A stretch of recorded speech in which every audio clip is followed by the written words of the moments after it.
There are fears that up to half of Myanmar's population has been infected with COVID-19 as the country's healthcare system nears collapse. The situation has been exacerbated by the military junta who have jailed, tortured and even killed frontline health workers who protested against their rule.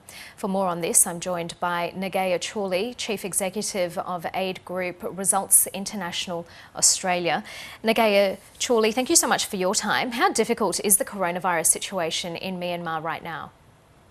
I think we could really describe it as ground zero when it comes to looking at the pandemic globally. We've got a population of only 4% who have been vaccinated against COVID-19. There's very low testing rates.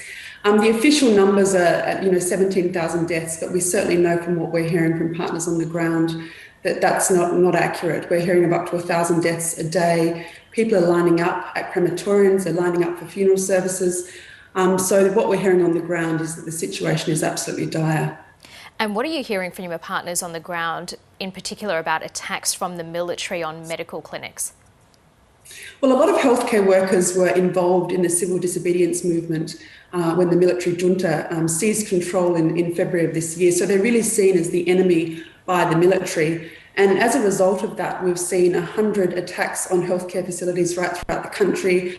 We've seen 157 medics detained and a further 600 arrest warrants for healthcare workers. So this is a time, obviously, when healthcare workers around the world are seen as heroes.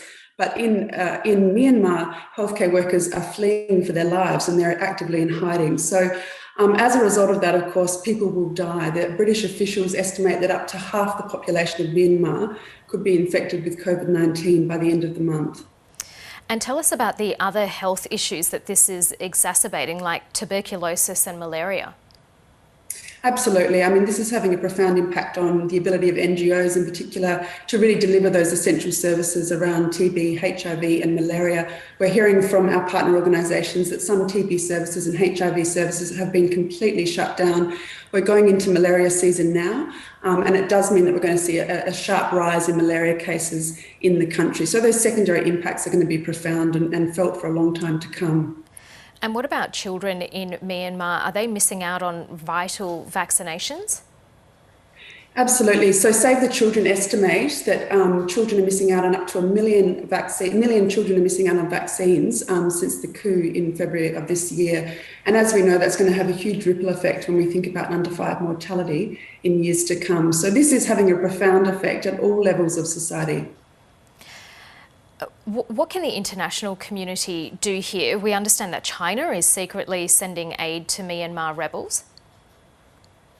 Look, the international community in some ways is stepping up, but I think what needs to happen is Australia needs to step up. So the EU, the UK, the USA and Canada have all put sanctions on the military junta, which of course was urgently needed after the coup. Australia hasn't done that. So what needs to happen is Australia really needs to step up.